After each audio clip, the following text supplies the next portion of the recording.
Hi guys, Shirtwood here, And me, the co-creator. and welcome back to Pressure. And this video is going to be something completely different. I'm going to be reading all the documents since I have finally gotten all the documents in the game.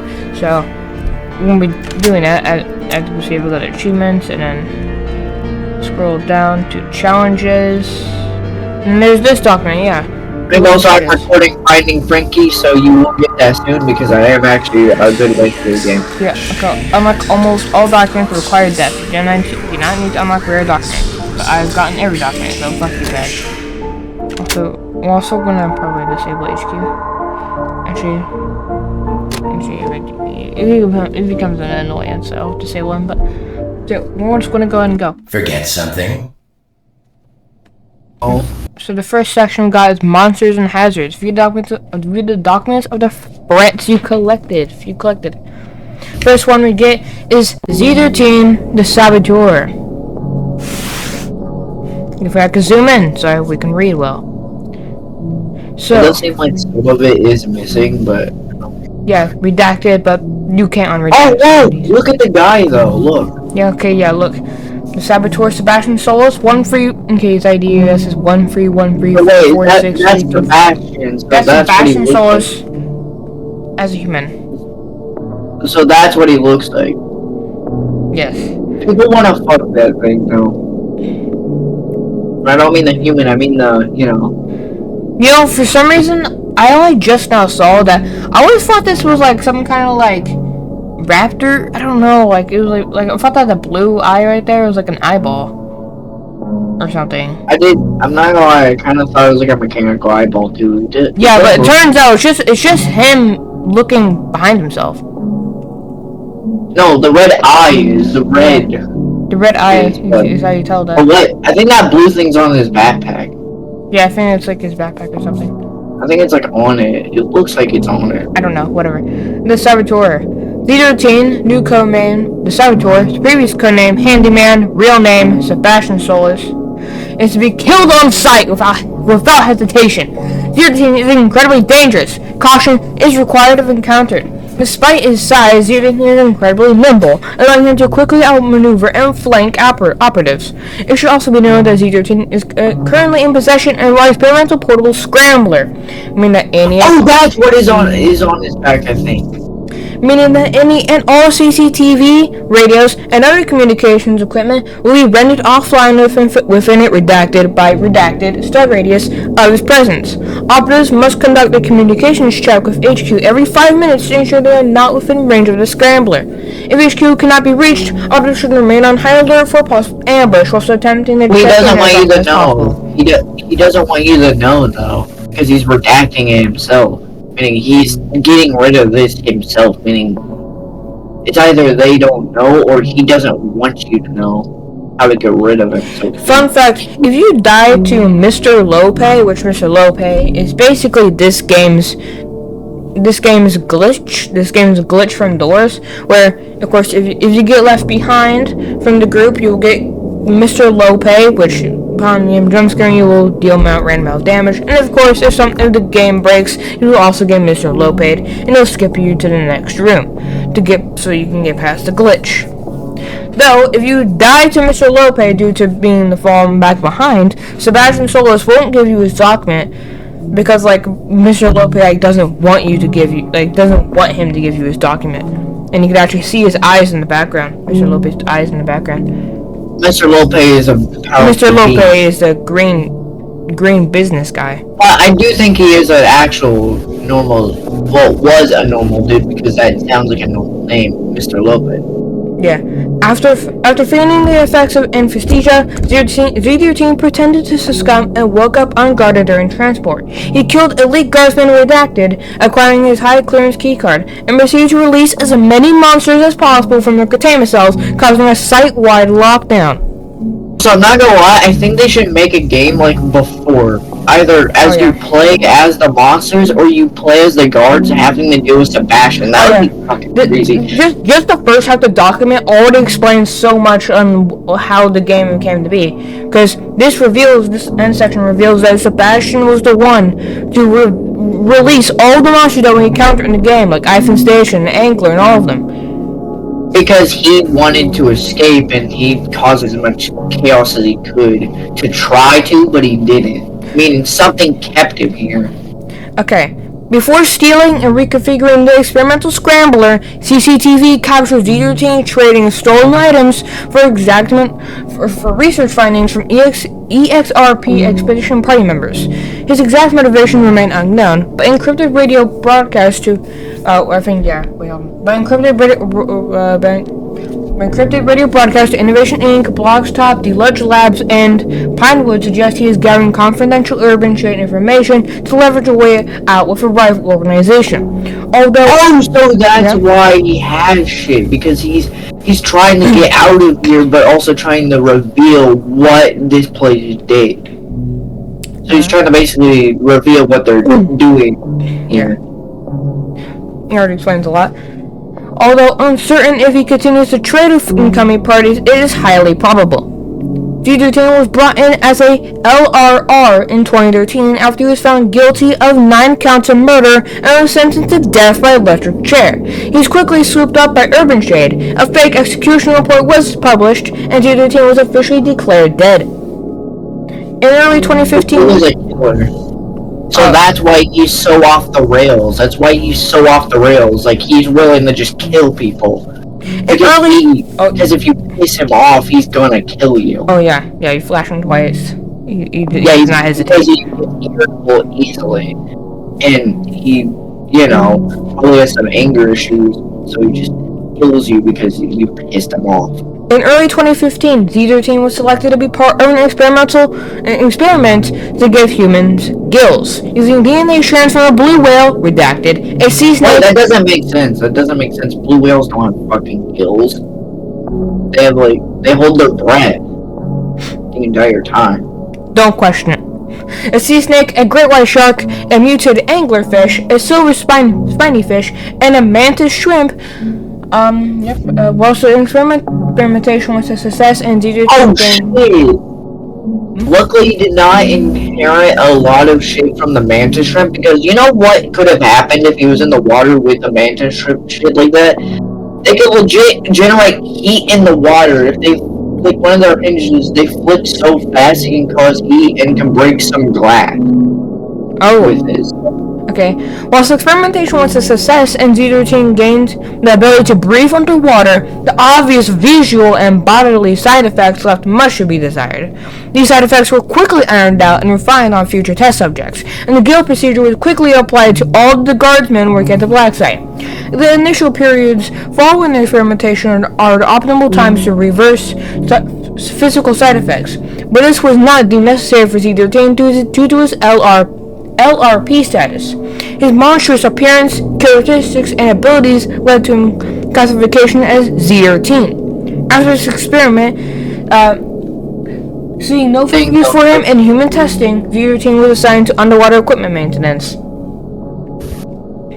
In late 2015, it was discovered that Z13 had not killed the 9 individuals he was accused of, and that an innocent man had been wrongfully sentenced to death. Despite its revelation, it was decided not to inform Z13 or release him to the public, as he was legally declared deceased.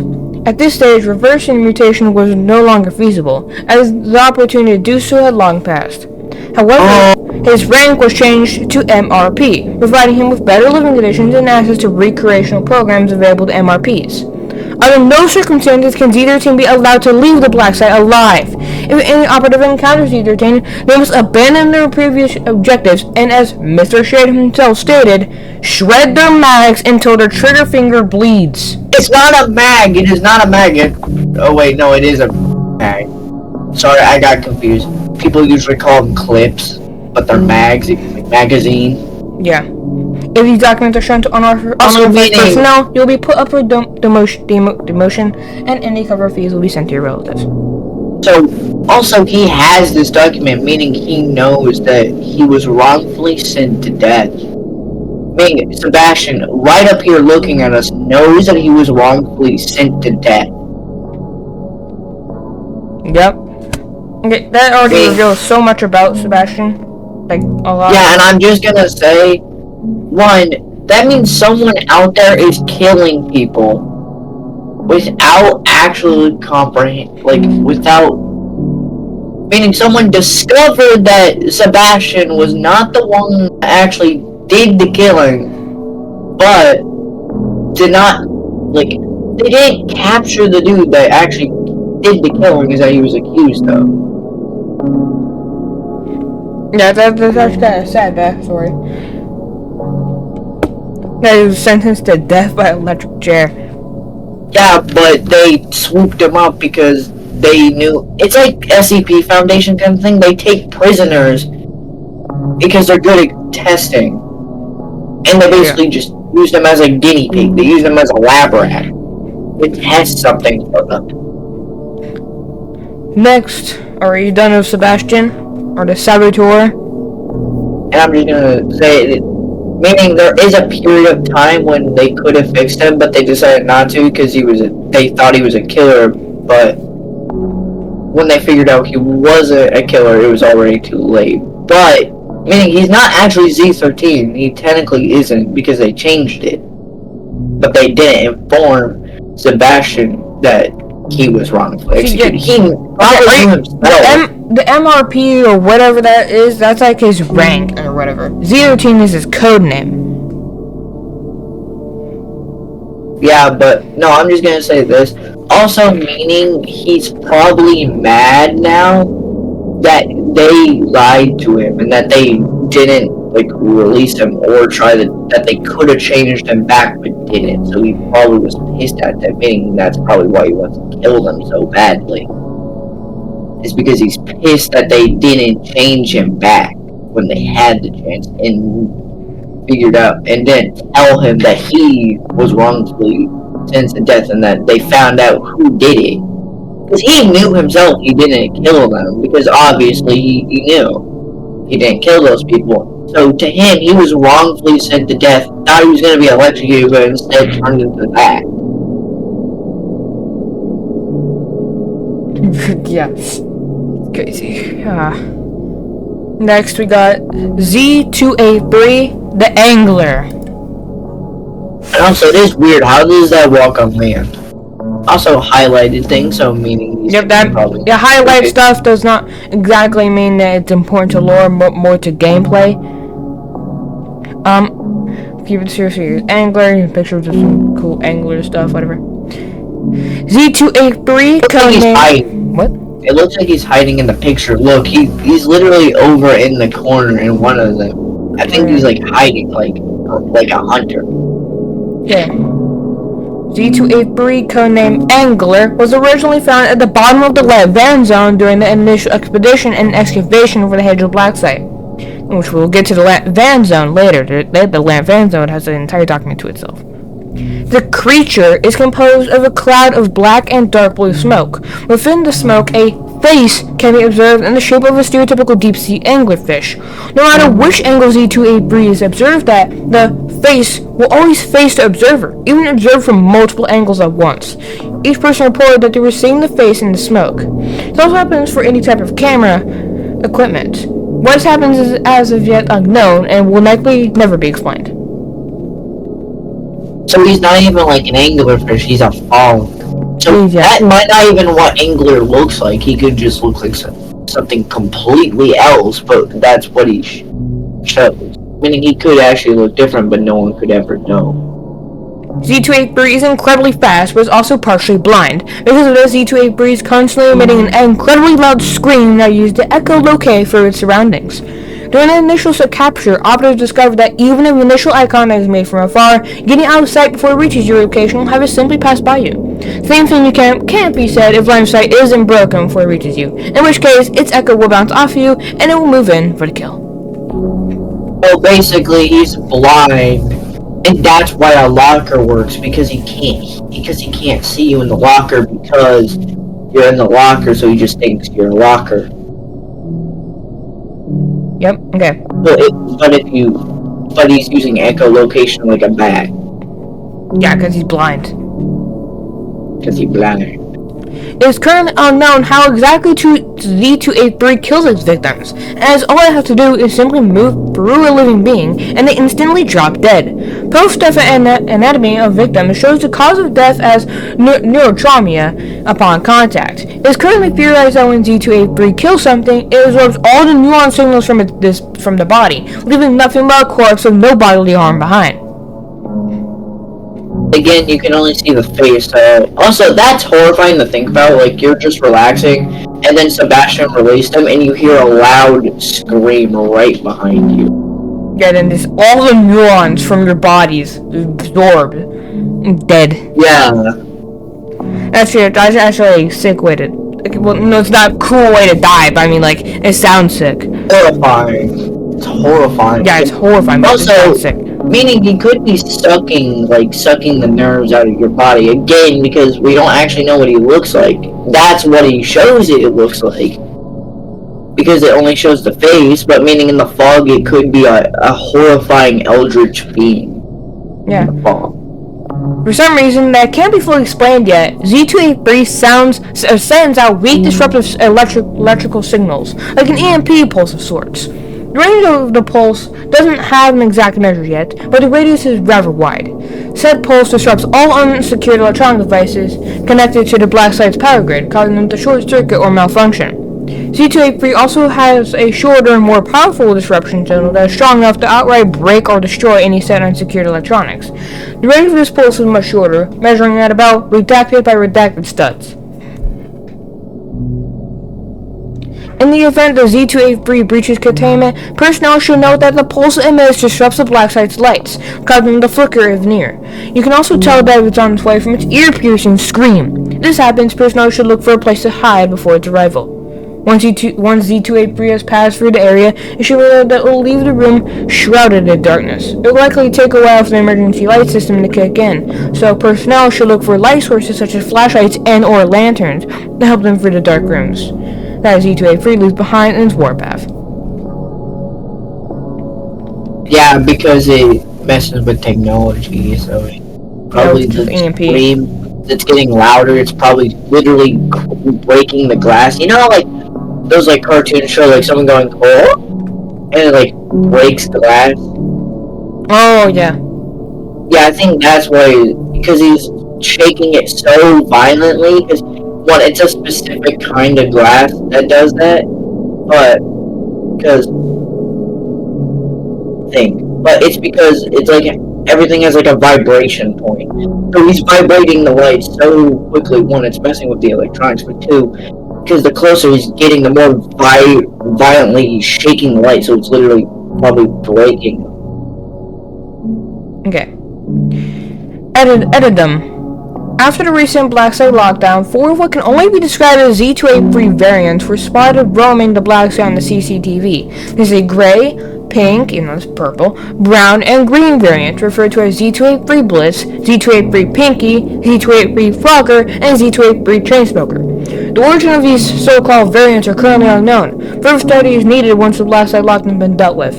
For now, operators are advised to deal with them as they would with the original Z283. And then that last part is the same as Sebastian's. Yeah. Also, not gonna lie, this reminds me of a lot of SCPs because they had containment cells and experiments and not experiments. They weren't experiments; they were anomalies. SCP. I'm not gonna lie, this is reminding me of SCPs because they would have documents on the SCP, the anomaly, and yeah, they would have ways to deal with them. Like, shy guy, you don't look at it. Even if you looked at a picture of him, he would kill you.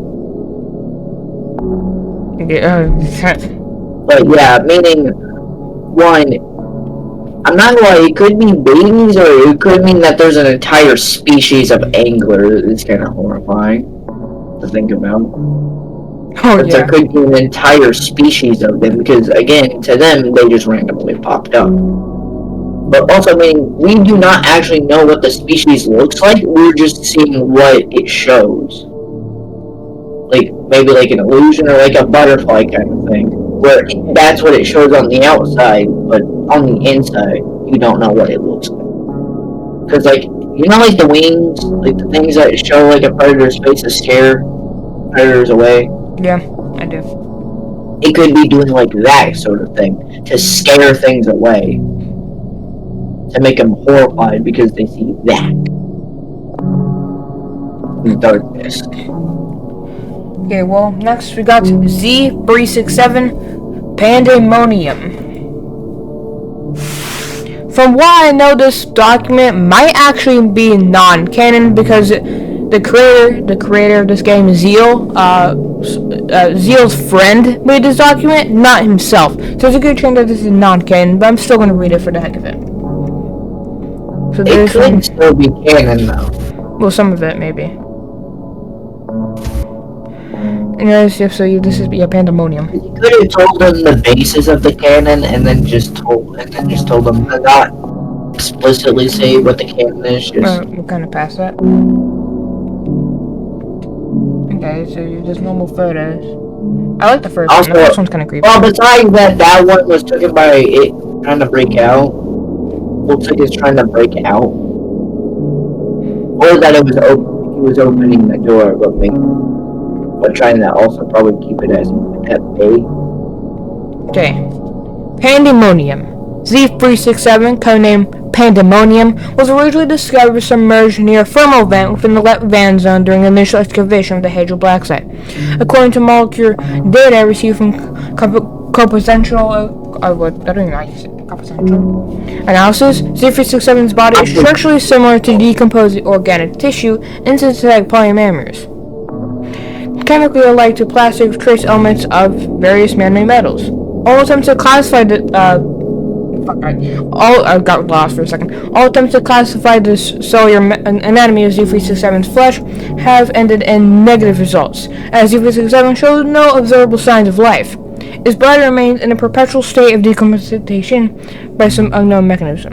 No, yeah, I know. Sometimes I can't read those words if I'm like speeding through. So sometimes he's decaying, basically. Yeah, a mechanism that through the consistent presence of mold and other erosive agents discovered in biological analysis. Oh my god, what's up all these? Okay, Bioparanormal Division has postulated that it collects fresh mass from external sources for consumption, thus remaining intact. Anonymously, it possesses an indeterminate number of internal eyes, which appear to function as through a live through the explanation behind these ocular organs remains unknown, as the Hazard and Ethics Division have deemed further study too dangerous at this time. Okay, that was a long paragraph. So basically, it's not even like flesh, he's just like a weird thing that's melting. Also, you can see in the photo too that he's kind of decomposing because he looks melty. Oh, yeah. Like he's falling apart. A little bit, yeah. Z367 is capable of rudimentary movement by unknown means, observed to float mid-air at a maximum of approximately 1 meter above solid surfaces. Top speed is somewhat consistent to that of a mid-sized marine predator. So he floats. Lovely. So he kind of looks more like a gooey hot air balloon thing. It's kind of funny to think about. He's like a gooey hot air balloon. Oh yeah. The internal eyes are deceptively powerful, able to spot movement and subtle shifts in light up to inordinately long distances. If spotted subjects manage to evade Z367, it will immediately begin hunting in the surrounding area. Spotted targets, inanimate or organic, are observed to be found in all instances. It is unknown what method Z367 uses for sensory perception, whether it be hearing, scent, or heat, but seems somewhat capable of primitive reasoning. When living targets are found, Z367 will attempt to trap them inside an orifice that resembles a toothed mouth, in which subjects are suffocated and dissolved by unknown chemical agents secreted within. The body kind of mimics like an organic thing, like a stomach. So that's supposed to be like a stomach, I think. Yeah. If subjects place barriers between themselves and Z367, the creature will begin to ram its full body into obstruction. Its estimated weight and velocity capable of destroying most unsecure structures. This only subsides after an indefinite amount of time if attempts repeatedly fail. So that explains why he rammed into the locker. For research finds no correlation between the two anomalies, Z367 shows a similar EMP field generated by Z283. However, the former's electric charge is recorded as being significantly less powerful, causing devices linked to internal power grids to temporarily malfunction when Z367 is near. For permanent electrical damages are never suffered by the site infrastructure. Theories regarding the origin of this function are scant, as no other biological processes indicate that Z367 should be capable of producing electric fields. The relation between these two subjects has been largely undetermined. However, grade redacted bioparanormal researcher Dr. Redacted and his juniors continue to lobby for research to be conducted. The Hazard and Ethics Division continues to deny all appeals for doing the study. Also thinking about it, if the dude, the Lopez dude, doesn't want something's out, does that mean he wants you to die? But also, does that mean he could be the doctor in all this? Because doctor and then redacted. I think it's just like its own character. Because he wants Sebastian, because he probably doesn't want Sebastian to tell the player what his name is. So it could be him, I'm just saying it could. In the event that Z367 breaches containment, the pulse it emits will cause unsecured black site lights to flicker when it is near. Remaining out of Z367's line of sight is of utmost importance. However, all attempts to evade it once spotted are futile if cover is not available. Z367 is capable of destroying most doors within the black site. Thus, personnel are heavily advised to redirect themselves to the nearest facility bunker or similarly armored room as soon as possible. Locker installations in black site wing redacted are designed to be bulletproof. However, confirmable testing of Z367 has been temporarily postponed. Resort to this if no other option presents itself. In the event that you are spotted, please prostrate yourself in a secure location and wait for your cleanup detail to retrieve your corpse. The Panopticon must hold.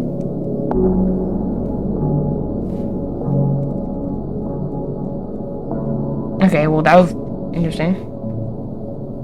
Yeah, why is he saying that? Because that thing must hold. I don't know. I don't know what that means. The only time that's ever showed or said in game is in that document. It's never ever showed it again, I don't think. Kinda weird. We've got Z96 and Z779, the good people. Here's the pictures. Oh, this world's version of you. Yep. Good people. Notice, this document was written on a short notice to give a quick rundown of the threat to any operatives heading back down to the black site. The Z96 and Z779 duo, simply dubbed the Good People by operatives, is one of the many hazards you may encounter during any black site visits during operations. 45 minutes after the initial black site lockdown, Z13 broke into the containment chamber containing Z96, the Mask of Sadness, took it with him, encountered Dr. Redacted, and forced the mask onto his face, starting the MOSA process, referred to the Mask of Sadness document for further information. We'll get to that later. After its initial but short rampage, Z96 had assimilated 108 victims, including Dr. Kleiner, Dr. Redacted, Section Director Phobos, and Overseer Wiener. Near the end of the rampage, Z96 encountered Guardsman Henry Redacted, who shot and hit the blob several times. Z96 quickly fled from the area before Henry could even empty his gun magazine.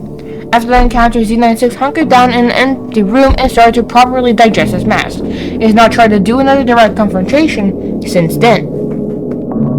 That's a backstory on Z96 and Pacific, where Z96 is the way blob. So they went to a room and almost killed them, and then he loaded a magazine. So it's more like an infection kind of thing, or like the mask thing from SCP, basically. Oh, don't worry about making Fury. We can make theories on the mask right now, but I'm sure it will be revealed once we get to that Mask of Sadness document. Well, I'm just gonna say because there's a mask SCP that kind of does the same, like not the same thing, but like kind of. Basically, if you put on the mask, he would take over your body, but slowly your body would decay, so you need new hosts over and over again. 4 hours into the lockdown, Z13 encountered Z779 and successfully connected it up to the black site's frame. Z779, from what I believe, is the painter, the computer AI that caused a lot of problems in the black site, that like a lot of threats you encounter, like the gauntlet where you're trapped in a room with iPhone Station, or the guy that activates the turrets. We'll get to Z779 later. Internet station at the service quickly retaliated by remotely blocking as many features from Z779 as possible, but Z779 still successfully managed to get access to the PA system, low-level clearance to the Navi AI system, and access to several levels of a security system. Since then, Z779 has been using the PA system like a dog whistle to lure Z96 around the black site. At first, it tried to lure Z96 into direct confrontation with groups of specialists, but Z96 would always flee the scene, seemingly still traumatized by an encounter with Henry. Since then, it has started luring it to rooms that have been marked by the Navi AI in order to trick specialists by changing the number of the Navi path that Z96 resides in, to be the same number as the next room that the specialists need to go through. There are also reports of Z779 using the PA system to trick people into areas by mimicking voices, in the event the operatives hear distorted audio of colleagues or friends. Exactly, Z779 used the intercom system to trick them into going there. So basically, this technique is trying to lure people into messing with the good people. Oh yeah, yep. If any operators encounter doors on a Navi path that display the same number, it usually means that Z96 is behind one of them. One way to figure out which door it's behind is to go up next to it and listen for breathing, growling, and other sounds that Z96 makes. Another thing that shows a fake door is a sign displaying the number. Any fake signs will have periodic sparks, as the low level clearance means that Z779 has to override a lot of protocols, causing the wiring in the sign to overheat and flicker static slightly. And don't worry, guys, we'll get to Z779. I think in this section later. Also, this is gonna take a while because look how many there are. Oh. Okay. Next we got Z317 Infestation. Yeah, that dude that makes you look at him. Yeah, the bull shark. Infestation, Z317, codenamed Infestation, was a bull shark used in the BUPWM program. The BUPWM program was an experiment to allow an individual to kill someone telepathically through eye contact by beaming highly radioactive waves through a victim's optic nerve, causing their brain to melt inside of their head. What the fuck? The experiment... Why? Why would you do that? The experiment consisted of gouging out the eyeballs of the patient, placed them in a jar of genetically altered rotten coral for over 18 hours, injecting the now rotten eyeballs with 20 millimeters of CT19 before surgically implanting them back into the patient. For the procedure to work properly, the patient must be conscious the entire time and must not be put under the effects of anesthesia, painkillers, or any other forms of drugs to alter the patient's brain chemistry. Z317 was the first successful experiment from this program. Okay, so that's just straight up torture.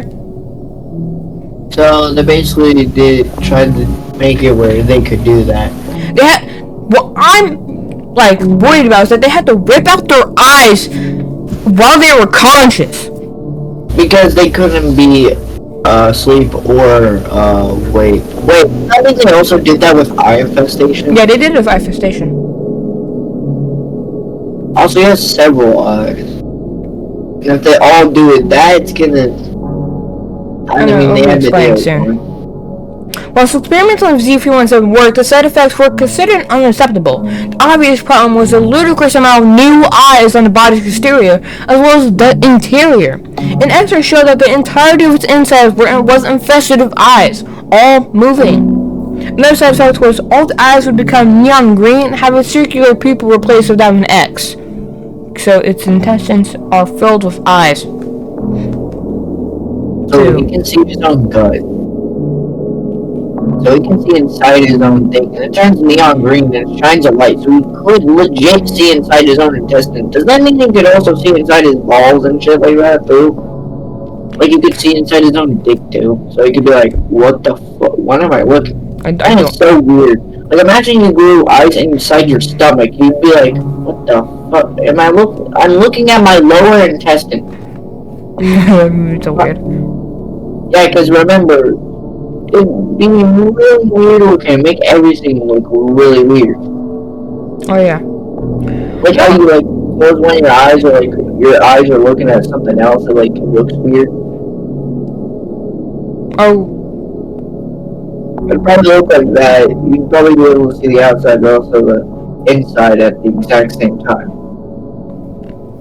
Not all side effects are bad, however. What were you gonna say? I was about to say he's also like a fly because he has several eyes. Yeah. And you can see every single angle. The 360 camera. Yeah. Not all side effects are bad. Not all side effects are bad, however.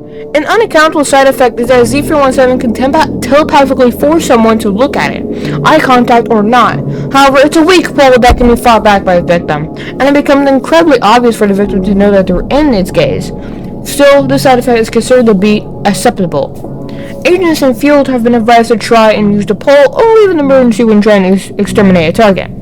Whilst the whole eye growth issue has since been ironed out, the green cross-eye side effect has not. For now, agents that have undergone a BUPWM procedure are given contact lessons to cover up their horrific defects. Due to how painful these modifications are, only 16 agents so far have gone for the procedure. No way, they've done this to 16 people, but also meaning they're trying to modify humanity and also their own guards. Like weird experiments. So they're experimenting on things to try to modify their own guards and also normal people. Oh yeah. That is the weirdest fucking thing I could ever think of. Like the most horrifying. Because they also had to go through the experiment that made Sebastian, and also the thing that made this thing. So they also have to go through that painful procedure, and they just grow. Oh yeah, this company actually sucks. 5 hours and 34 minutes than Freddy Fazbear's Pizza. Oh yeah, way worse. Because Freddy Fazbear's Pizza, they're like, oh, we don't give a shit if you live or die. This one's like, let's experiment on these things so we can change humanity's biology. And I don't care if it's painful, we're gonna do it. and they're like, and it's acceptable. Let's just use these eye contacts that cover their weird, disgusting eyes. 5 hours and 34 minutes into lockdown, Z13 opens Z317's containment cell and then letting it swim out into the ocean. Instead of trying to leave the wet van zone or the area in general, Z317 stayed near the black site, looking through the windows and trying to find people to kill. It's currently unknown why it's doing this, but it's assumed that it's out of malice and or hatred. Z317 was already scheduled for extermination and will be hunted down once the lockdown is dealt with. So basically, it is so fucking mad at them for making it this thing. So this bull shark, also it was a bull shark, meaning it was just a normal shark captured. Also, not gonna lie, they are very good at transporting this because you know how hard it is to transport a shark? No. There's no zoos there's no like aquatic, like aquariums with a shark because they have to always be moving. Because if they stop moving, they're legit just dead. You know they're dead because they're not moving anymore. Fish have to move. So they had to figure a way to make this thing still moving when they capture him, or they did it in the open sea to do the experiment. But they also make sure he's moving at the same time and didn't injure him, so he would be healthy enough to be a healthy shark to do this. So I'm not gonna lie, they have incredible skills, whoever they're hiring, but it's so mad at them that it's like, fuck you made me this thing, I'm gonna fucking hunt your people down and kill them for petty ass reasons.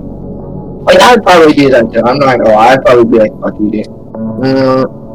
The really operative is to encounter Z417 outside the window of the room they're currently in and feel the effects of its gaze. They should fight it until they can get out of the room.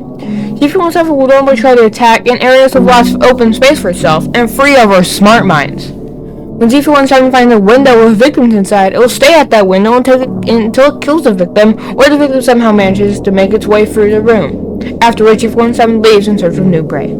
Z417 seems to see all humans as threats and will try to kill anyone it sees, no matter the role.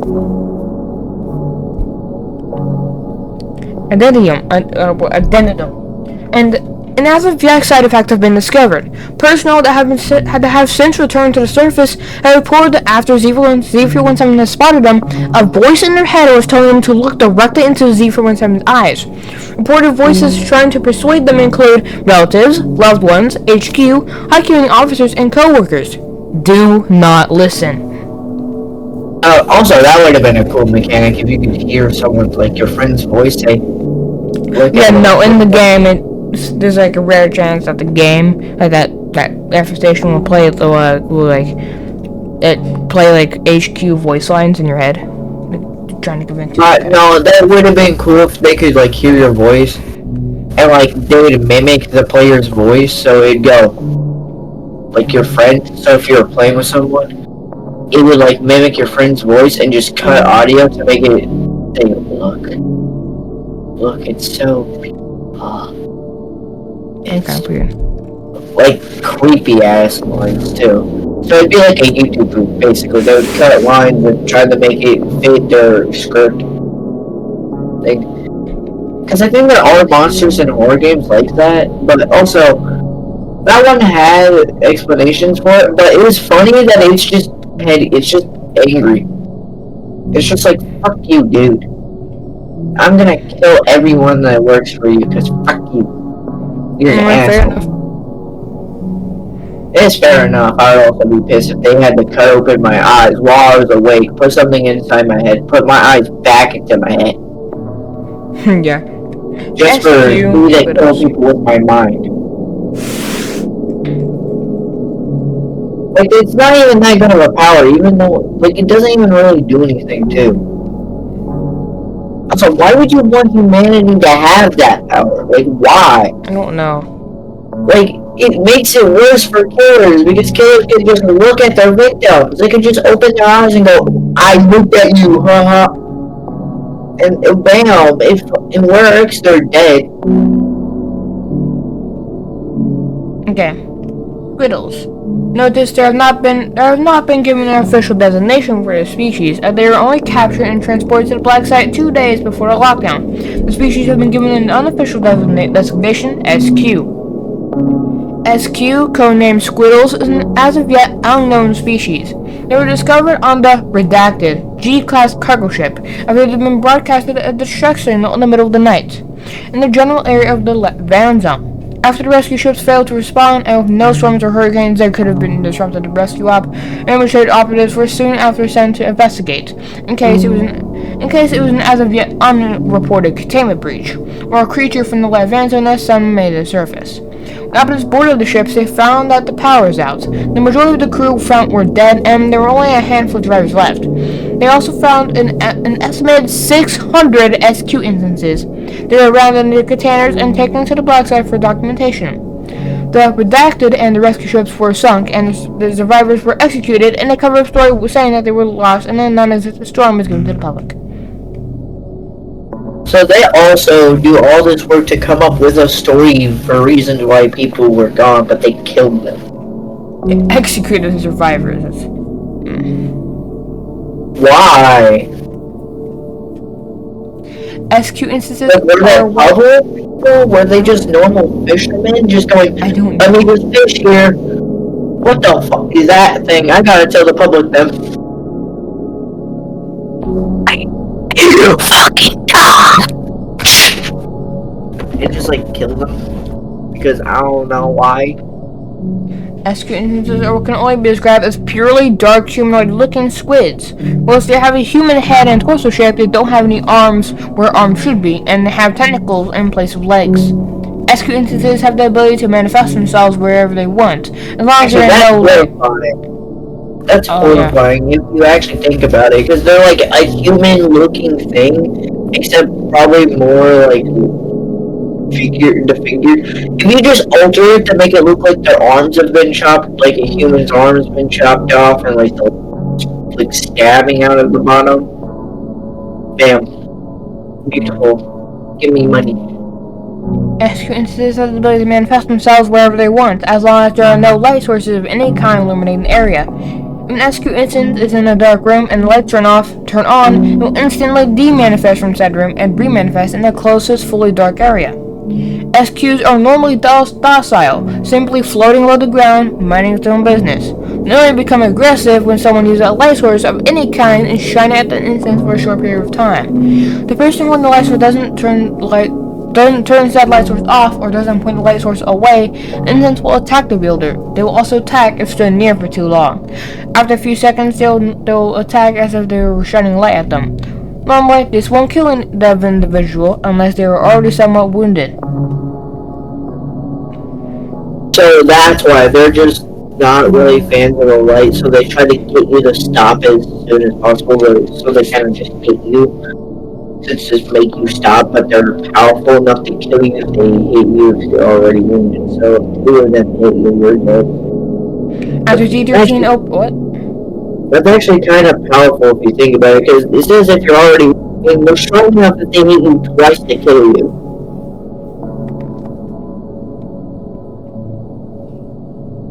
I'm pretty sure in the game it takes maybe 3, 4, 5 hits.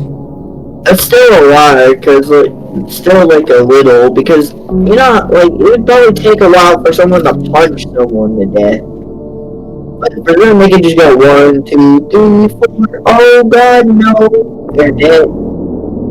Oh yeah. After C13 opened the containment cells and turned off the lights in the sector, the SQ instances are now all over the black site. In the event that the power in the room is out and the lights are off, operatives are highly advised that they are ready to either turn off the light source they're holding or look away in case they spot an SQ instance. They must also be careful not to keep their distance. Do not keep their distance. To be careful not to keep their distance. Okay, SQ instances seem to possess some lower forms of intelligence. In instance, you must carefully. Oh, what? They must also be careful not to keep their distance. What the fuck? You're supposed to be away from them. What? SQ instances seem to possess some lower forms of intelligence, as they will recognize someone invading their personal space because it's necessary. For example, SQ instances will not attack anyone using a key card to unlock something. Okay, well at least they're chill about it. So someone's editing this to be lying to get killed. Sebastian, are you doing this? I'm pretty sure that's how they word it. No, because it's someone will not attack you. Yeah, they will not attack you if you're using a key card to unlock a door, because you have to be near them, and they don't like it if you're near them either.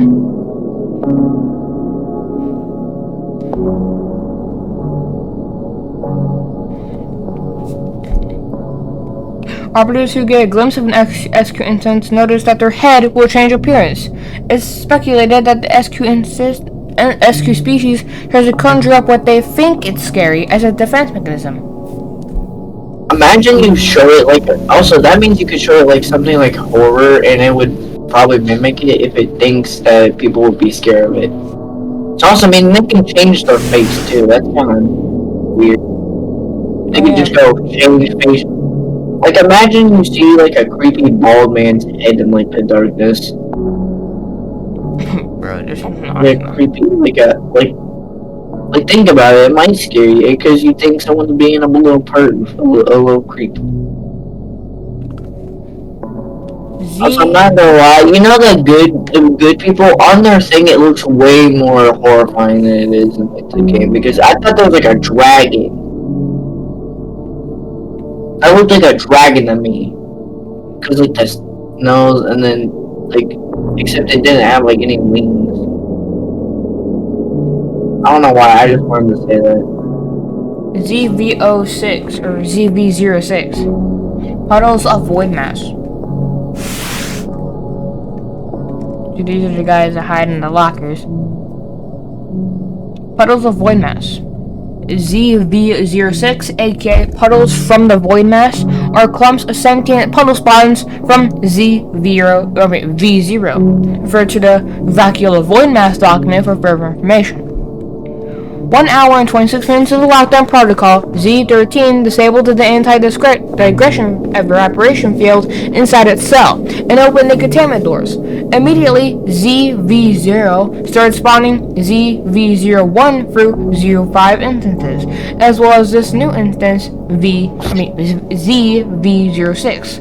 Luckily, in his haste to cause even more property damage, Z13 forgot to turn off the evaporation floodlights contingency measure outside of the door, causing all of the ZV01 through 05 instances to evaporate as they tried to leave. However, the new ZV06 instance did not evaporate. It is feared that the new ZV06 instance is evolved to withstand the effects of the ADE system. It is currently unknown why ZV01 through 05 have not evolved in the same way. 17 minutes after the ADE system was turned off, Dr. Redacted found his way to the control room and turned it back on. An estimated total of 6,200 for 6,700 instances are now loose in the black site. 6,000 of those guys. How fast does he reproduce? Also, it might be like an evolution kind of thing, meaning because I think it's just like the recent evolution of them, meaning the ZV06 are the recent evolutions of them. So meaning he was reproducing until they would evolve past it, and just it took that long to do it. Also meaning, do not swim out there, or you're gonna be attacked by those many things, and holy shit, that's a lot of babies. Think about that. That's a lot of that would be a lot children. Like imagine you're like like taking a swim down there, and then you see six like fuck 6,000. 62. I think it's like 62, right? It's 6,200. 6,200 and between 6,700. Holy shit, that's a lot of eyes. I just wanted to say that. Oh yeah. A ZV06 instance is what can only be described as a black mass with 2 eyes and 2 tentacle-like arms that you to crawl around with. CCTV showed them just kind of crawling around aimlessly until they found small enclosed areas, like lockers, crawling inside and just staying there. ZV06 instances will not attack unless provoked. This normally wouldn't be a problem if it wasn't for the several monsters currently loose. In the event that an operative needs to hide, it's highly advised that they double check the locker they're about to hide in. Any locker for my god, that's so funnily coincidence that legit they had like something. Fuck, I sound like I'm drunk, but no, they're like funny because like dude, they're dicks, and they're like all these things are released probably because of Sebastian, and now they're trying to like hide and shit, but they can't because these guys are fucking in a locker, so they have to check, you know. Most likely you're gonna be panicking, so you're gonna just hop in and get fucking killed. Oh yeah. Any locker of a ZV06 instance inside can be identified with 3 key factors. First, the locker will have what can only be described as audible breathing. Second, 2 big purple glowing eyes can be seen for the locker's air holes. Third, a black liquid gooish substance can be seen dripping at the bottom of the locker onto the floor. And this is a locker of a Z. Can you actually see that in the actual game? Yeah. All 3 of these is in the game. Okay, I'm just wondering. In the event that an operative accidentally opens the locker of his ZV06 instance inside and is pulled in, they can still be rescued. While if the window is short, it usually takes a bit before the ZV06 instance, the ZV06 instance properly starts to digest its victim. Depending on how hurt said victim is, if a colleague is captured, it is highly advised to get out of the locker immediately, as to not suffer unnecessary casualties. Also, I'm just thinking, does that mean, like, that's the only ones that are swimming out there? How many babies do we have inside the facility? Because that was, I think that was, like, only the ones swimming outside. Remember, the ZV06 ones are, like, throwing... An estimated total of 6,200 for 6,700 instances are now loose in the black site. Oh. Yeah, but there's also ones outside, meaning, holy shit, there's a lot more babies. There could be a lot more.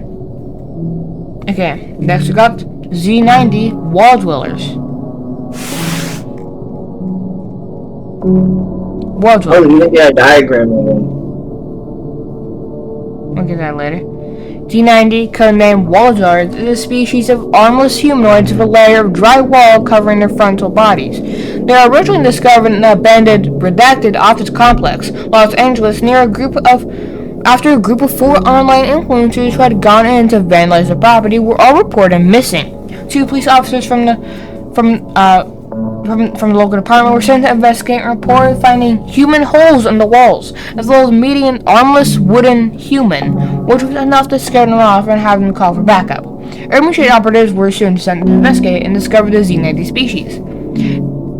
The bodies of the online influencers were never found, as they had presumably all been eaten. A handheld camera was found, containing video evidence of the influencers being hunted and killed by several Z90 instances.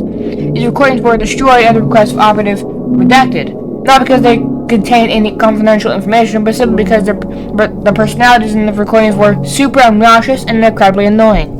Why did they add this? Don't mean Sebastian just wondered why. He's like, why? The deaths were blamed on structural decay, while the rotten wooden floor had collapsed under the group, causing them to fall 3 stories to their deaths. A total of 29 Z90 instances were captured and brought to the black side for containment and study. Also, can you find those guys in the game, I think? Wait. But these guys? Because I've never seen this. Yeah, they are in the game. And they hide in the walls. Is it like a recent update, or? Oh no, it's been in the game since the game came out. Oh, okay. I just wanted to know. The structure and anatomy of the Z90 species is incredibly unique. They have no heart, blood, lungs, or other vital organs a typical animal would need to be alive. They do not need to breathe or sleep. They only have a stomach and multiple acid storage or production pockets. On the front, they have what at first seems like pieces of wall, but is actually skin. They can change the color and material of their wall surface to be the same as the surrounding wall it's currently hiding in, allowing the Z90 instances to effectively camouflage with the surroundings. The side of its back, rear legs, and even head are filled with countless small holes. Each of these holes are used to spew acid, which is used to hide in new walls. It aligns itself with a wall and wants to hide them, then starts backing into said wall whilst the acid melts a hole for it. This process usually takes 4 minutes minimum to 9 minutes maximum. The Z9 instances are currently undergoing intensive study to figure out how exactly the wall changing camera works, so it may be applied to our uniforms and other pieces of equipment that may need camouflage. Once meth has been discovered, all Z90 instances will be terminated. Once the Z90 instance has placed itself inside a wall, it will hibernate until prey walks by. Once the prey has left the area, it will move out of its hiding spot and start stalking after said prey. Once it catches up, it will kick the back knee of the victim in, causing them to fall. It will then quickly turn the victim over and rip their neck open before they can even react. If alone, it will start eating the body right away, even cloth and bone. If in a group, it will attempt to move from person to person, kill them all before it begins eating the bodies.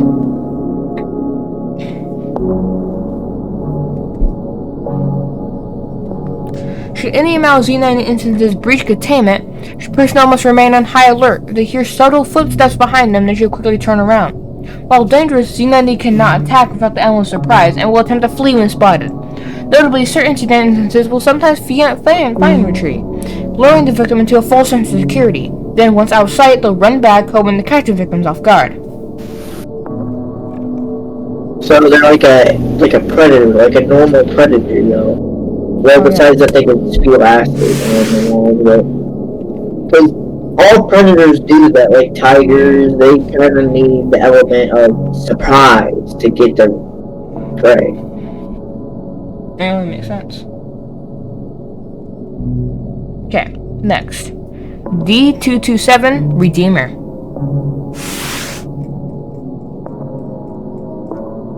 D227, codenamed Redeemer, is a black revolver with golden engravings that, when picked up, summons a demon that tries to force its wielder to kill themselves. They just let go of the revolver. Originally found in Redacted after a customer in Redacted's haunted antique store who wanted to buy D227 and was aware of its anomalous properties, picked up the gun and shot himself. While this wasn't the incident that alerted Ermenshade, it was only after a Forsen investigator picked up the gun, summoned a demon, and managed to kill it that Ermenshade was alerted. So, wait, they killed it? The import logs of the store were checked, and it was discovered that D227 had been sold to the store by a so-called Redacted, claiming that the gun was cursed with the spirit of a demon and warning to not grab the handle. Recordings have shown that this was a false analysis and no Redacted exists. A new story was promptly fabricated and published, alleging that the victim was untrained with firearms and misfired the weapon while examining it, shooting himself by accident. When D227 is picked up by the handle, a demon, hereby referred to as D2271, codenamed Hanger, will manifest itself behind the new wielder.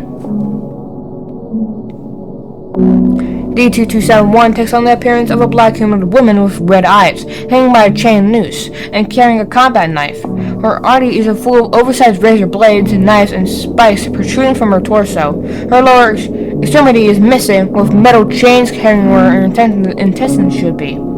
D2271 will then try to take control of the wielder's hand, turning D227 against them.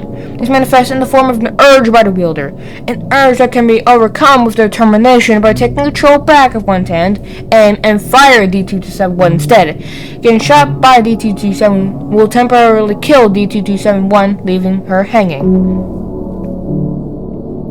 D227 will then vanish from the wielder's hand and rematerialize somewhere in the 700 stud radius, with D227's corpse only vanishing once eye contact is broken.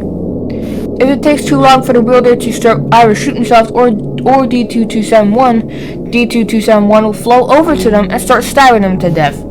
Death by stabbing will have both instances demanifest as usual. Should D227 be picked up again, D2271 will appear again unharmed.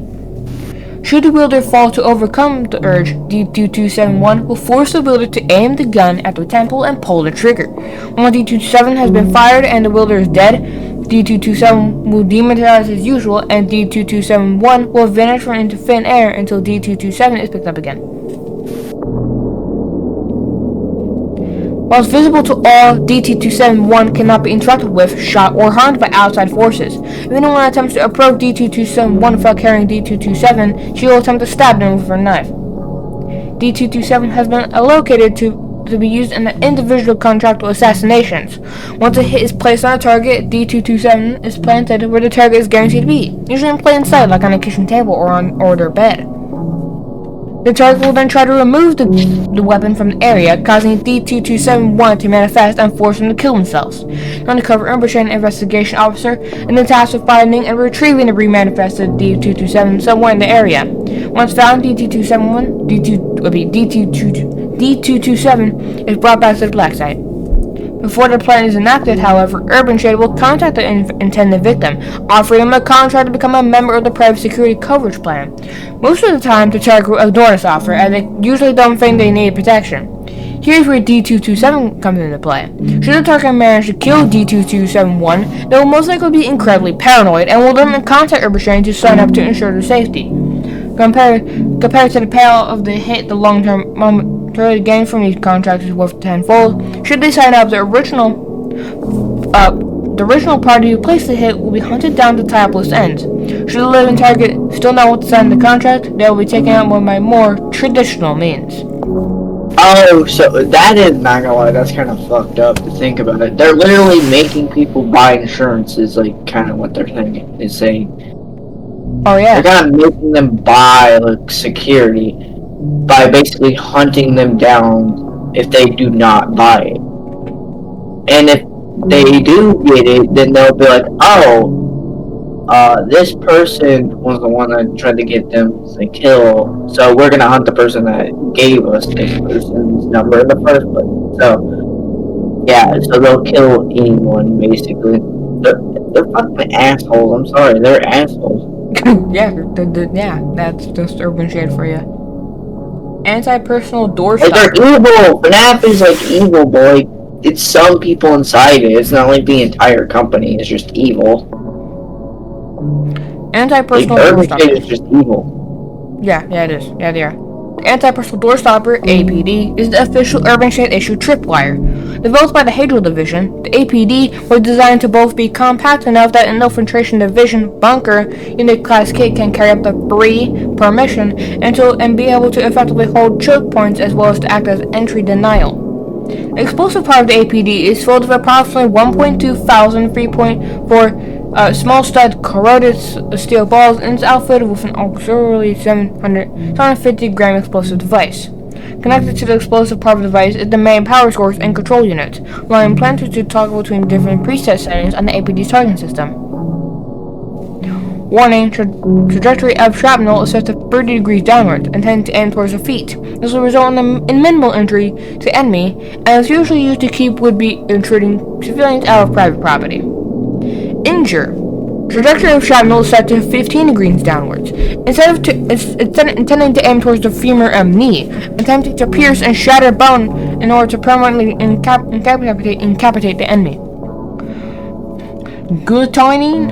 I don't even know what that word is, bro. Trajectory of shrapnel is set to 45 degrees upwards, and then intending to aim towards the upper thigh and lower spine, causing dismemberment in 7 to 8 cases. Lethal. So wait, this is just a murder weapon. So this just surprises them with the fucking shot to the neck. Lethal. Trajectory of shrapnel set to 80 degrees upwards in hopes of piercing the head. Collateral. No trajectory set, shrapnel explodes in all directions to cause collateral to any nearby threats, as well as the one trigger device.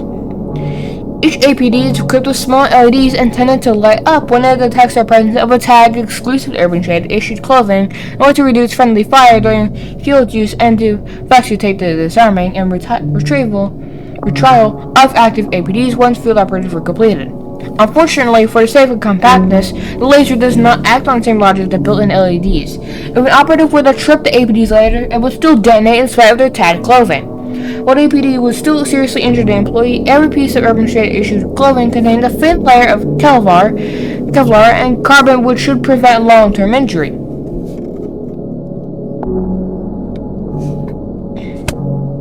Power system to stop people from sneaking in, I think, right? Yeah, I think so. Anti-personal landmines. Anti-personal landmines. The Anti-Personal Landmine, APL, is the official Urban Shade issue landmine. Developed by the Hadriel Division, the APL was designed to both be compact enough in order to fit 30 into the automated mine layer sprayer, referred to the automated mine layer sprayer document for further information, and be able to lock down open areas where enemy infantry could flank operatives. While it's also able to be requested by regular units, it is only granted to in rare circumstances. The Anti-Personal Door Stopper, referred to Anti-Personal Door Stopper document for further information, alternative serves as a better infantry carried explosive device. Older APD models have a similar explosive compacted APL, filled to the brim of 300 grams of pure gunpowder and the casing serving as shrapnel. Newer APL designs, however, have been outfitted with a small canister of nitrogen, so to go off a month after being primed by default. This can be modified to be set out between a period of 6 hours up to a maximum of 12 years of the dial up the side before arming. Nitrogen is linked directly into the gunpowder chamber, which will freeze the gunpowder and in turn disarm the APL. This allows for the safe retrieval and removal of any minefields created during any operations. When retrieved, the mines must be filled with new gunpowder and have their nitrogen canister replaced. Upon completion of these procedures, the APL will then be prepared for redeployment. Since retrieval of the APL serves as no risk to the recovery team, it has resulted in a more efficient cleanup time, less expense on explosive-proof equipment, and a 0% mortality rate. Each APL is equipped with a small LED, intended to announce its location when it detects the presence of a tag exclusive Urban Shade issued clothing in order to reduce friendly fire during field use and to facilitate the retrieval of active frozen APLs once the nitrogen has gone off. When near the APL will generate a loud beep and simultaneously briefly illuminate the surrounding area with the LED every 4 to 6 seconds. You may know that for the sake of compactness, the Prime does not act on the same like the built-in announcer. If an operative were to step on an APL, it would still detonate and distract their tatted clothing. While the APL would still critically injure any personnel, every urban shade issued combat boots containing the fake letters steel and featherweight concrete, which should prevent long-term injury in case of any incidents. So they just made a mine that was safer. Oh yeah, just a better mine. Just better mine. Why? They could have just sold this to the U.S. government. Yeah, they should just show the U.S. government. They would probably buy the landmines off them. They'll probably make tons of money. Or government funding. If the government was insane enough to fund it. Yeah. They're not gonna they don't torture anybody at this point. I'm sorry, they do. They don't care if you're human or not, they're gonna torture you. Internal defense system. The internal defense system is a series of mounted turrets attached to the ceiling and walls of the rooms of the black site, serving as the backup security system. The internal defense system is designed to work best against humans and living organisms.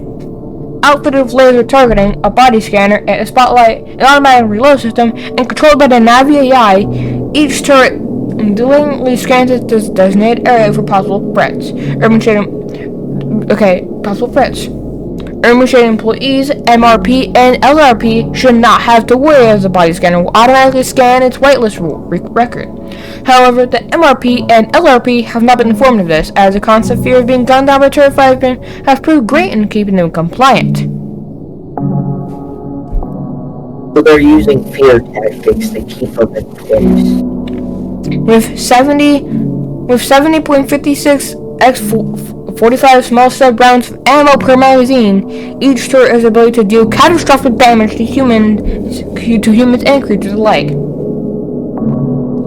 When a turret runs out of ammo, it will automatically retract into its chamber, swapping its empty magazine for a fresh one in less than 5 seconds, before quickly emerging once again to resume its guarding duties. When the target enters its line of fire, the turret will fire a 14-round burst at the target. If the target somehow manages to survive or evade the bullet storm, the turret will lock onto the target and fire again. Most hallways with turrets are outfitted with a breaker box, allowing the turrets in the room to be powered off.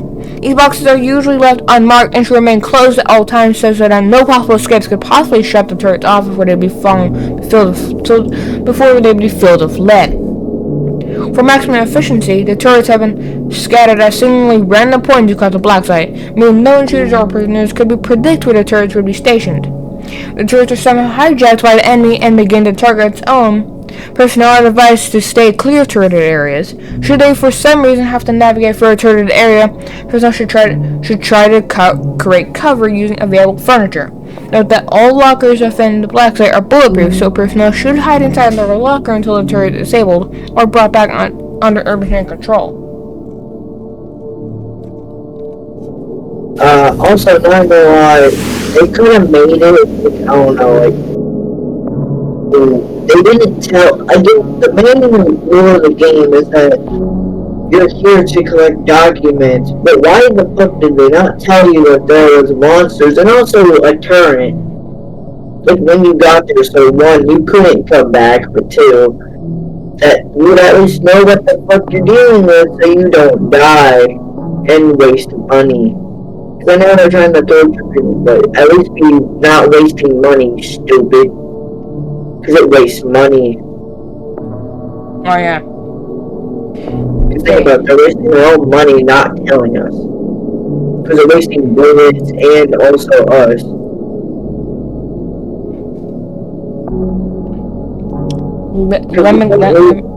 Oh yeah, you said this. Bottom feeder.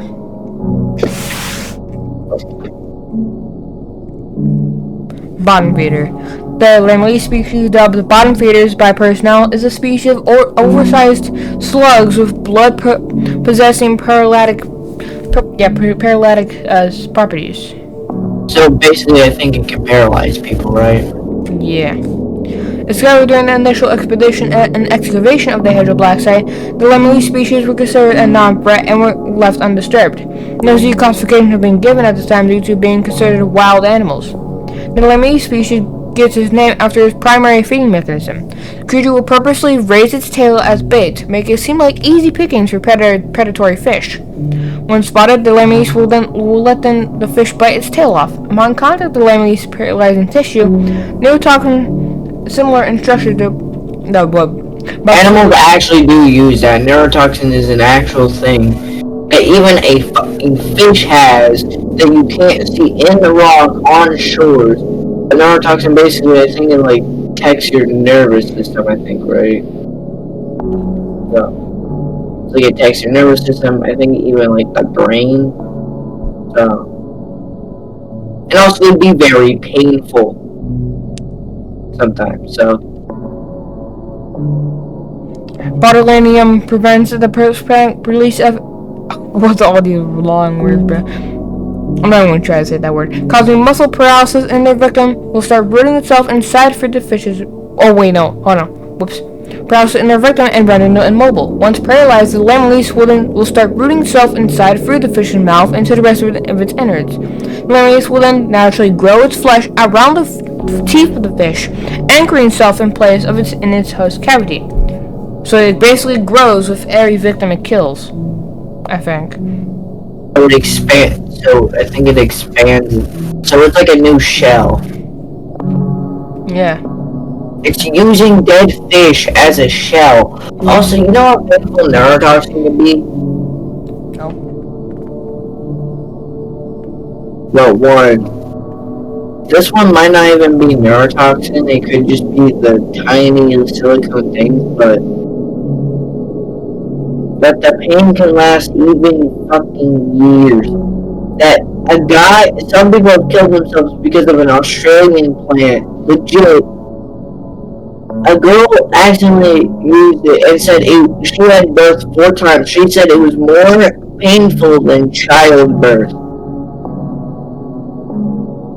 Oh, Jesus Christ. And neurotoxin can be very fucking painful. Lemurese will then root its skin through the teeth canal and into the vital organs of the fish. It will then start consuming biomass directly through these root canals as nutrition. When the food is consumed, the Lemurese will maintain it. Biopsy of Lemurese instances have shown that the host on the tail end of the Lemurese will, while paralyzed, still exhibits neurological activity that suggests consciousness. Once the sustenance needed to keep the host alive becomes unsustainable for the Lemurese is discarded. Is it shitting in the dead fish's mouth? Think about it. That's the end, and it consumes nutrition and probably has to use the bathroom. So is it just feeding its own waste while also consuming its flesh? I don't know. That's disgusting to think about. The Lemurese, in a way, is in a way the natural prey of the vultures. The natural prey of the vultures, Luminara. Having coexisted for 80 million years, the Lemurese acts as a sort of personal food delivery for any passing vulturous. When the Lemurese spots a vulture that cannot escape the path of, it would try to offer a fish stuck under its tail in order to save itself. Which, that vultus thing, which it does have a document, which we'll read soon. Yeah, the thing that's biting its tail. See, this is the Lemurese bottom feeder. The vulturous whatever. No, the thing on its tail. That is not the vulturous. What? Okay. The vulturous is a completely new species. The vulturous are the searchlights. It's just their actual name is the Vulturous Lumina or whatever. Okay, so yeah.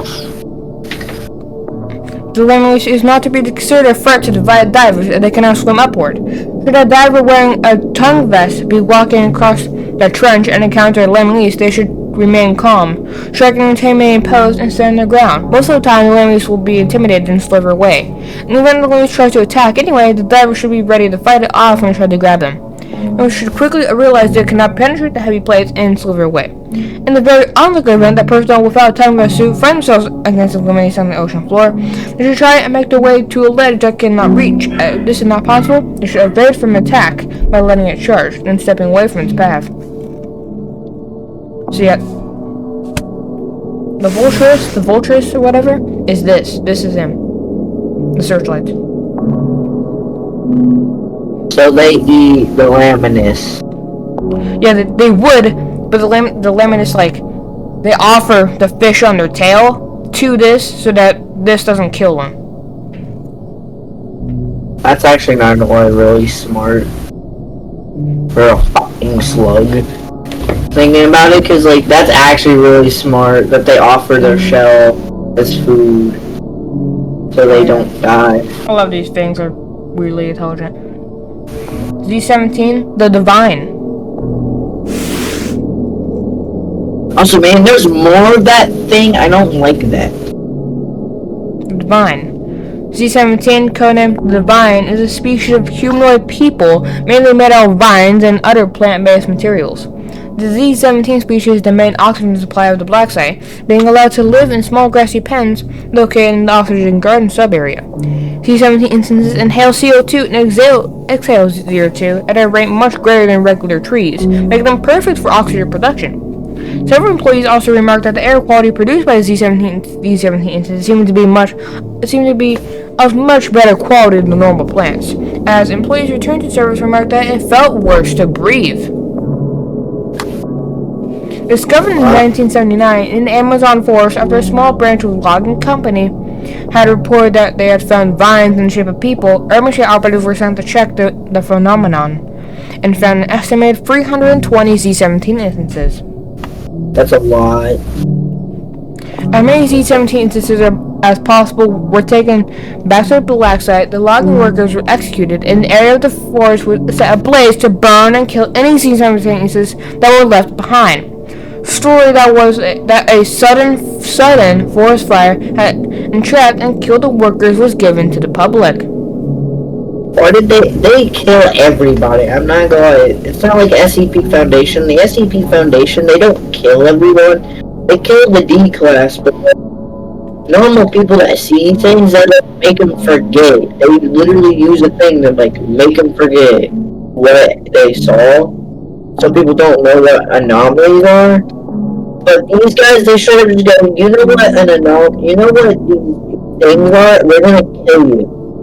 In order to keep oxygen supply from decreasing, the Z17 instances must be maintained. This comes in the form of watering them, pouring fertilizer on the grass, and letting them run their pens without interference. Only designated gardeners are permitted to do this type of maintenance, as a surface-level emotional connection must be built with all of the instances.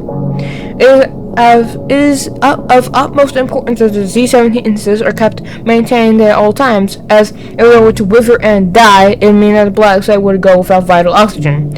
In the event that oxygen drops below average levels, all employees must find and wear rebreathers, as to not suffer injuries or death due to asphyxiation. And also, you know, if you you have to depressurize before you go up, because legit die from it.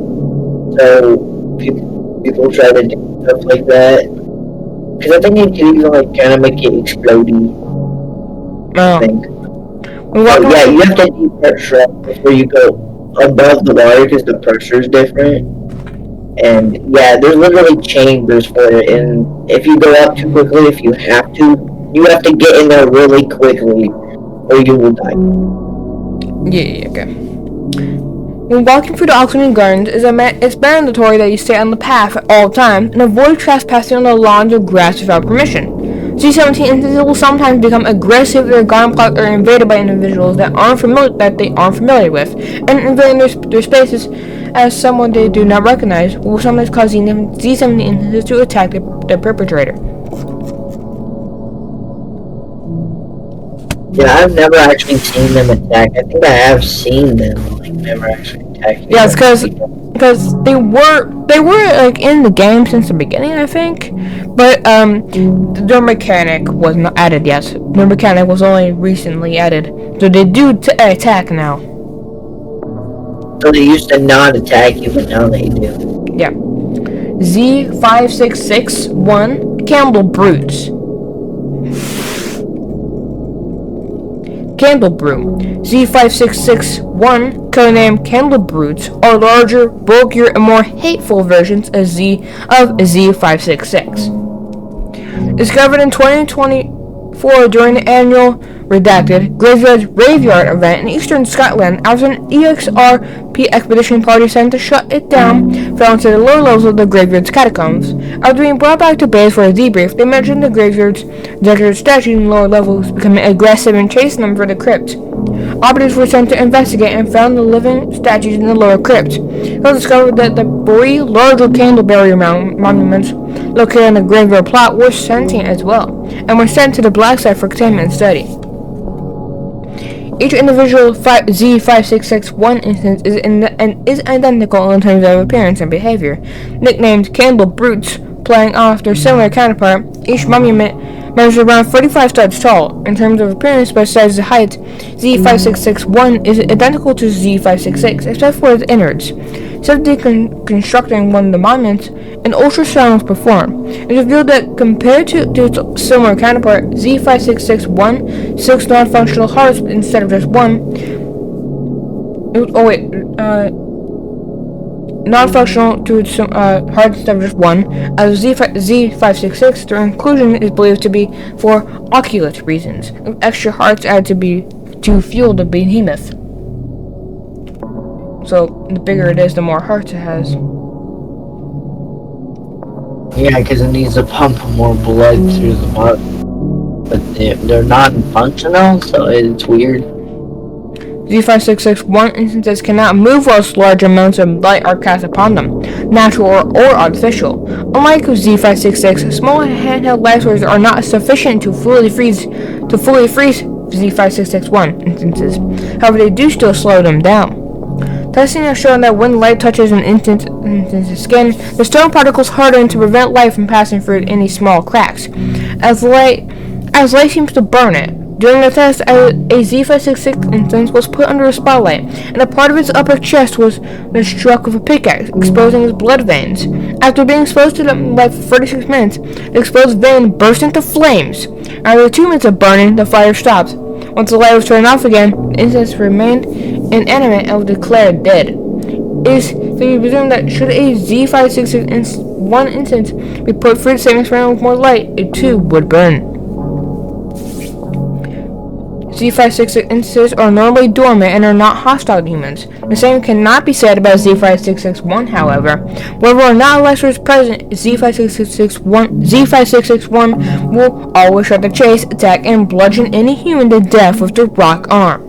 They're heavy, and their swings are usually slow, making them easy to dodge. It's currently unknown why these monuments are so much more aggressive compared to their smaller counterpart, but it's assumed that they serve a parental role. It's fair that should all Z566 and Z5661 instances be transported back to the graveyard, they'll cease their hostility. No such test has been performed, however, as several Z566 instances have already been sold, and wouldn't be profitable to bring the flock back together to test a mere fury.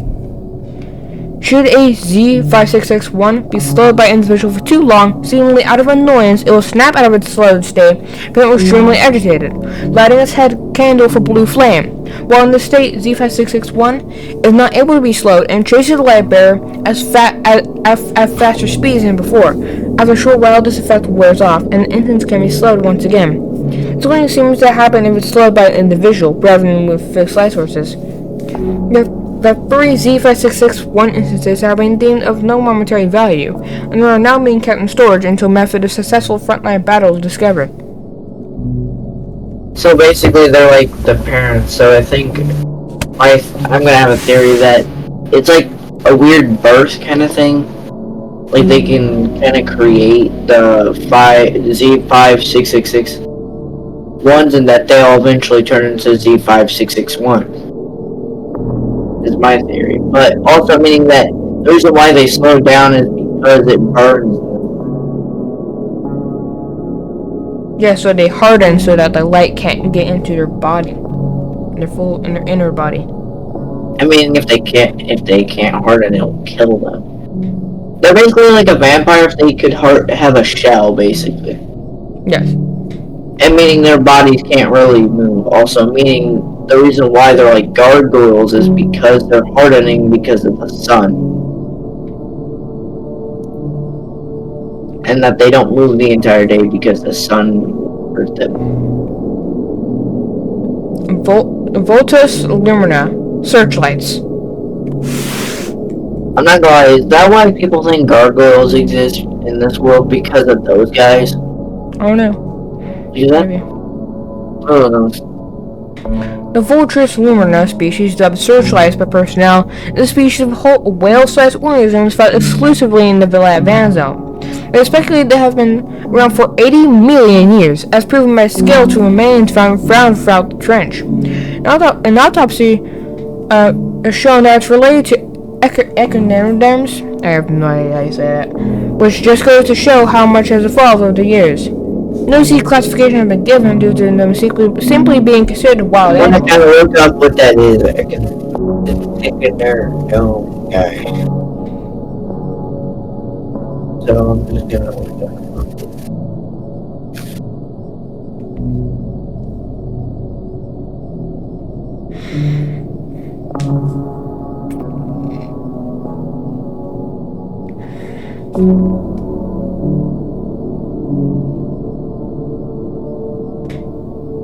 It looks like a starfish. Oh, that must be like a creature or like a species that's super duper old.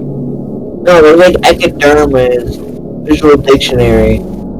There's like protozoa, crinoids, I think it's like a kind of classification. Oh. Like, Okay. Oh yeah, echinoderms are a diverse group of marine invertebrates, including starfish, sea urchins, sea cucumbers, and sand dollars, characterized by their spiny skin, radial symmetry, and a unique water vascular system. I'll just send it to you.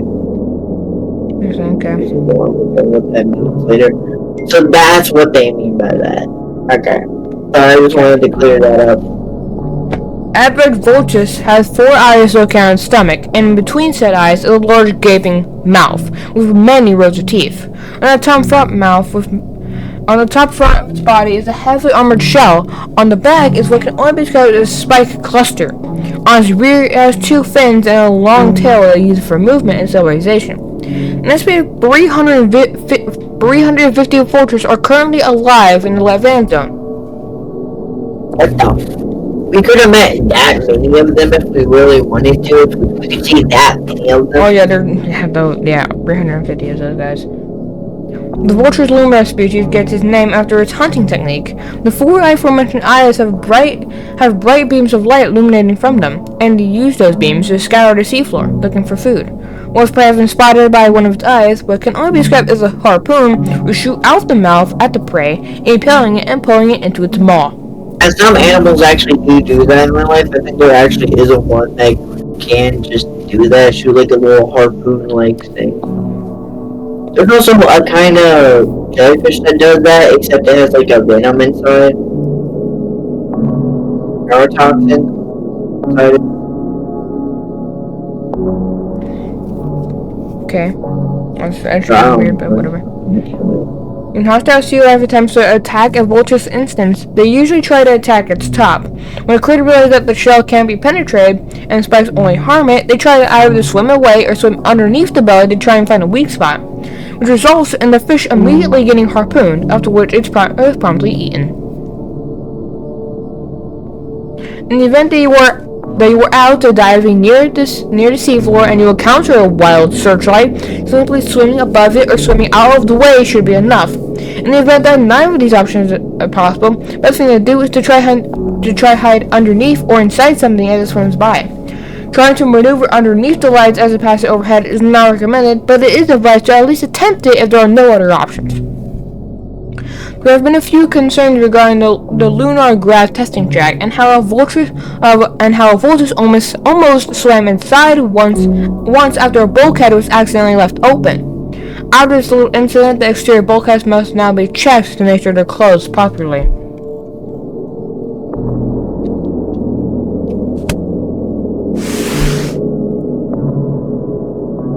Okay. Next we got giant fish with harpoon. Oh yeah, and these last 4 documents are actually pretty special, so I'm gonna check them out. Also Stan. Oh yeah, we'll get to these 2 are extra special. You get to see them. We'll get to see them soon. Same with this one. This one's also pretty special. Environmental hazards. Post-breach black site conditions. Electrical hazards. Many fuse boxes, generators, and wires throughout the black site have been damaged by monsters and decreased structural integrity. This resulted in many electrical hazards caused by exposed wiring and other malfunctions. Major concern is the flooding taking place, from burst pipes to cracked windows, etc. When the water comes into contact with exposed electrical outlets, it creates big puddles of electrified water, which can cause injury and death to two persons if stepped in. Ah, yes, English. Sometimes it may be necessary to turn the power off in a sector. If the path ahead is blocked by puddles of electrified water, if this is the case, operators should search out power boxes and turn them off, allowing for safe passage. That's a bro there. Okay. I think he is, yeah, okay. Okay. Pits and holes. Due to severe black site degradation, a lot of the foundations keeping the floors, walls, and ceilings up have collapsed. Luckily, the worst has already passed, so any personnel still traveling shouldn't have to worry about the floor collapsing under them. They just have to watch their step. Ventilation fans. Watch where you step. Everyone knows. Yep. Watch where you step. Okay. In certain circumstances where rooms have collapsed, operators may need to venture into the ventilation shafts and pass through the blades of ventilation fans in order to progress to their goal. In the event that an operator needs to pass through a ventilation fan, they should pass through the blades when an opening presents itself, or better yet, simply find another route entirely. As trying to pass through sharp and deadly spinning metal blades is highly moronic. Fire. With so much failing machinery and integrity, fires are bound to start eventually. Luckily, this one should be straightforward for operatives to avoid, as the emergency ventilation system will kick in and suck the air out of any room on fire. There will still be instances where the ventilation will fail, and said rooms should only be navigated through if necessary. In this case, operators should simply walk around in the open flames. High pressure steam. With many pipes being damaged or outright destroyed, steam pipes bursting open from pressure is inevitable. For any operatives not familiar, steam pipes are painted red, and any operatives should be careful when near red pipes in case they are damaged. Most steam releases come in bursts, usually spraying out for a few seconds before running out of supply. Any dose of hot air is usually not far behind though, so if the path is blocked by steam, operatives are advised to wait for it to run out and then quickly make it to the other side before another dose is ready. Operators should also be aware that there is usually a pipe with a valve attached. Closing said valve will usually stop the flow of steam, allowing other operatives to pass any previously active hazards safely.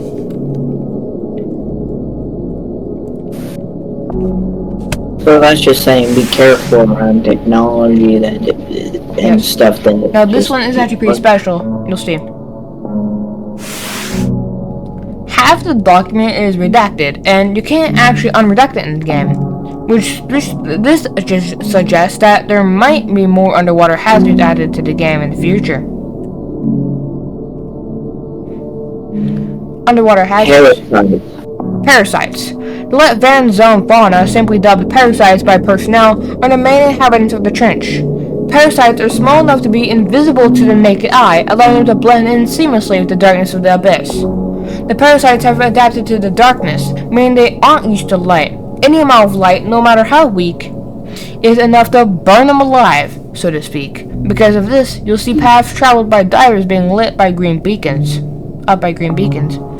Parasites are only a problem in areas not lit up by any types of light sources. In the event that you're out diving without a tongue vest, it is critical that you stick as close to any pre-placed lights and beacons as possible. Swimming outside the light of the beacons will have you quickly swarmed and eaten. In the event that you for some reason swim outside beacon range, you have to swim back to the light as fast as possible, and then physically shake any parasites that have attached themselves to you off. Trying to shake them off outside the light won't work, as they won't be weakened enough from the lights to let go as easily. Oh, this is. So what won't be as weakened from the lights? The parasites need to be in the light for them to be weakened so that you can shake them off. Okay. Oh yeah, this end section is changed a little bit. If this document shown to anyone, your relatives will be detained and executed in front of you, after which you'll be demoted to LRP. So don't show any of your relatives. Got it. Yeah, they'll be executed in front of you. That's like horrifying. You could have just told me you executed them. A60, the multi-monster. The multi-monster. A60, codenamed the multi-monster, was originally... Redacted. Notice, this document is to never be unredacted. And that's it. Yeah, that's really interesting. And this one's even weirder.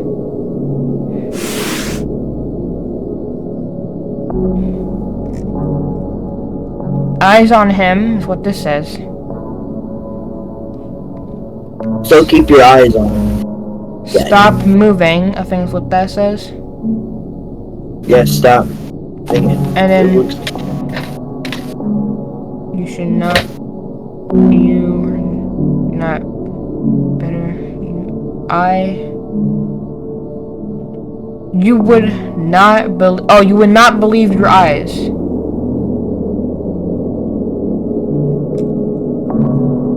I'm gonna end the video here because that apparently almost took 2 hours just for the first section.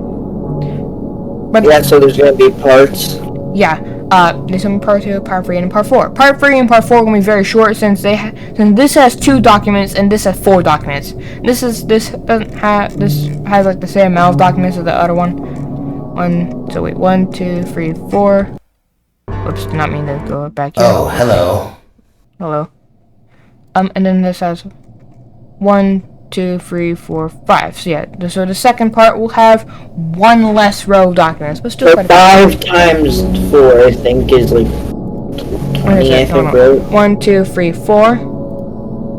There's 5 rows, so yeah, so 1, 2, 3, 4. So just 4 times 4. I know. Oh wait. Yeah.